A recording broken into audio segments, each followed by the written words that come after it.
Hi friends, எல்லாருக்கும் வணக்கம். இன்றைக்கி நம்ம சேனலில் சுவையான பொன்னாங்கண்ணி கீரை கடையல் எப்படி பண்ணலாம் அப்படின்னு தாங்க பார்க்க போகிறோம். இது ரொம்ப சிம்பிளாக பண்ணிடலாங்க. ரொம்ப டேஸ்ட்டாகவும் இருக்கும். நம்ம கண் சம்மந்தமான எல்லா பிரச்சனைக்குமே இந்த பொன்னாங்கண்ணி வந்து ரொம்ப நல்லதுன்னு சொல்லுவாங்க. உடம்பு பருமன் குறையிறதுக்கும் இது ரொம்ப ஹெல்ப்ஃபுல்லாக இருக்கும். நான் வந்து ஒரு கட்டு அளவுக்கு பச்சை பொன்னாங்கண்ணி எடுத்து இந்த மாதிரி உருவி வச்சுருக்காங்க. இதை வந்து நம்ம மஞ்சள் உப்பு போட்டு நல்லா கழுவி எடுத்துகிட்டு வந்துக்கலாம். பாருங்கள், இந்த மாதிரி நான் கழுவி எடுத்துகிட்டு வந்துட்டேன். கண்டிப்பாக எந்த ஒரு கீரையாக இருந்தாலும் நீங்கள் முடிஞ்ச அளவுக்கு உப்பு மஞ்சள் போட்டு நல்லா கழுவிடுங்க. ஏன்னா அந்தளவில் மண் குப்பையில் ஏதாவது வளைஞ்சிருந்தது அப்படின்னா அதில் நிறையா ஒரு மாதிரி அழுக்கெல்லாம் இருக்கும். அதெல்லாம் போகணும் அப்படின்னா உப்பு மஞ்சள் எல்லாம் போட்டு நல்லா கழுவிடணுங்க. வாங்க இப்போ செய்ய ஸ்டார்ட் பண்ணிடலாம். பாருங்கள், ஏற்கனவே நான் துவரம் பருப்பை நல்லா கழுவிட்டு வேக வச்சுருக்கேன். துவரம் பருப்பும் 2 தக்காளி இதை மட்டும் நான் வேக வச்சுருக்காங்க. இது கூடயே நான் எடுத்து வச்சுருக்கேன். பார்த்தீங்களா, கழுவி நல்லா எடுத்து வச்சுருக்கேன். இந்த பொன்னாங்கண்ணியை சேர்த்துக்கிறேன். நம்ம கடையல் தான் பண்ண போகிறோம், அதனால ரொம்ப கட் பண்ணி சேர்க்கணும் அப்படின்னு சொல்லிட்டு எந்த ஒரு அவசியமும் இல்லை. நம்ம வெந்த பின்னாடி நம்ம இந்த கீரை எல்லாத்தையுமே நல்லா லைட்டாக கடைஞ்சி விட்டோம்னா போதுங்க. இது எல்லாத்தையும் சேர்த்துக்கிறேன். நல்லா அந்த பருப்பு வந்து வெந்திருக்கணுங்க, ஓரளவு வெந்திருக்கணும். நல்லா வெந்த பின்னாடி தான் நம்ம கீரை சேர்க்கணும். ஏன்னா கீரை வேகிறதுக்கெல்லாம் நிறைய டைம் எல்லாம் எடுக்காது. ஒரு 3 நிமிஷத்துலேருந்து 4 நிமிஷத்துக்குள்ளேயே ரொம்ப நல்லா வெந்துடும்.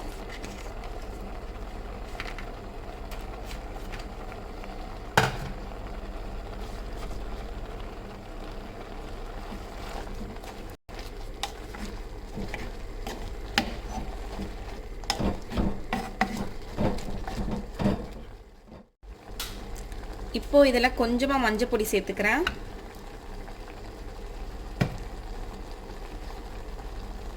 பின்ன உப்பு,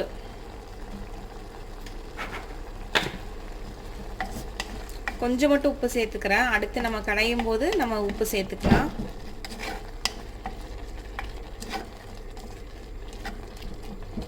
இது ஒரு 3 நிமிஷம் வேகட்டும், அதுக்கப்புறம் பார்க்கலாம். பாருங்க, இப்போ நல்லா வெந்துருச்சு. இப்போ நம்ம இதுக்கு தாளிச்சு ஊற்றிடலாம்.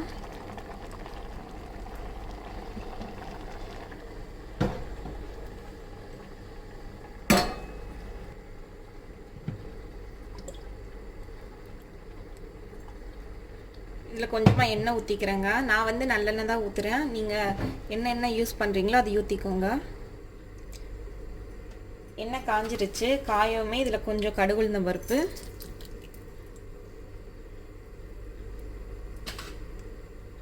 ஜீரகம், பாருங்க 2 பச்சை மிளகா, 1 வரமிளகா, கொஞ்சம் கருவேப்பிலை எடுத்து வச்சிருக்கேன்.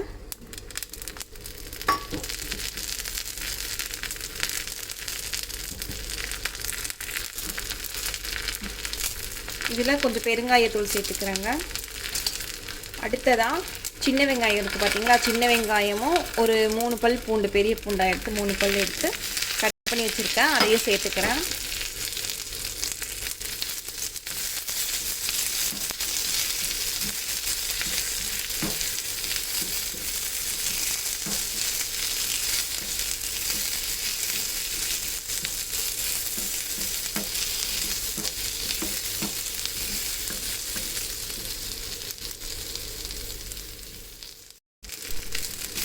பாருங்க, இந்த மாதிரி நல்லா வதக்கிருச்சுங்க. வதங்கின பின்னாடி நம்ம அந்த ஏற்கனவே ரெடி பண்ணி வச்சுருக்கோம் பார்த்தீங்களா, அந்த கீரை கூட சேர்த்துக்கலாம்.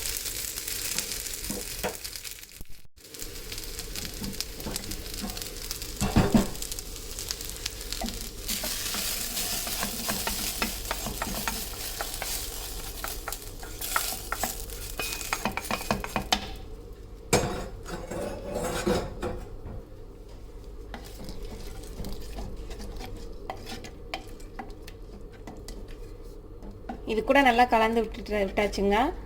இது வந்து நல்லா ஆறணும். ஆறின பின்னாடி நீங்கள் மத்து வச்சுருந்தீங்கன்னா அப்படியே கடைஞ்சிடலாம். நான் வந்து மத்து இல்லை, அதனால் மிக்சியில் தான் லைட்டாக ஒரு 2 பல்ஸ் மட்டும் தந்து எடுத்துக்குவாங்க. நீங்கள் மத்து வச்சுருந்தீங்கன்னா நம்ம மத்து வச்சு கடைஞ்சிக்கலாம். பாருங்கள், இதில் கொஞ்சம் உப்பு சேர்த்துக்கிறேன். ஃபஸ்ட்டு ஏற்கனவே கொஞ்சம் சேர்த்ததுனால இப்போ கொஞ்சமாக மட்டும் சேர்த்துக்கிறேன். சேர்த்துட்டு இது நல்லா ஆறட்டும். ஆறின பின்னாடி நான் அடிச்சிட்டு வந்து காட்டுறேங்க. அவ்வளோதாங்க, நம்மளோட சுவையான பொன்னாங்கண்ணி கீரை கடையல் ரெடி ஆயிடுச்சு. உண்மையிலே ரொம்ப ரொம்ப டேஸ்ட்டாக இருக்கும். குழந்தைங்க கூட விரும்பி சாப்பிடுவாங்க. ரொம்ப ரொம்ப டேஸ்ட்டாக இருக்கும். ரொம்ப ரொம்ப ஹெல்த்தியும் கூட. கண்டிப்பாக ட்ரை பண்ணி பாருங்கள். இந்த வீடியோ உங்களுக்கு பிடிச்சிருந்தா லைக் பண்ணுங்கள், கமெண்ட் பண்ணுங்கள். அப்படியே உங்கள் ஃப்ரெண்ட்ஸ் எல்லாருக்கும் ஷேர் பண்ணுங்கள். முக்கியமாக நம்ம சேனலை சப்ஸ்கிரைப் பண்ண மறந்துடாதீங்க. தேங்க்யூ ஃபார் வாட்சிங்.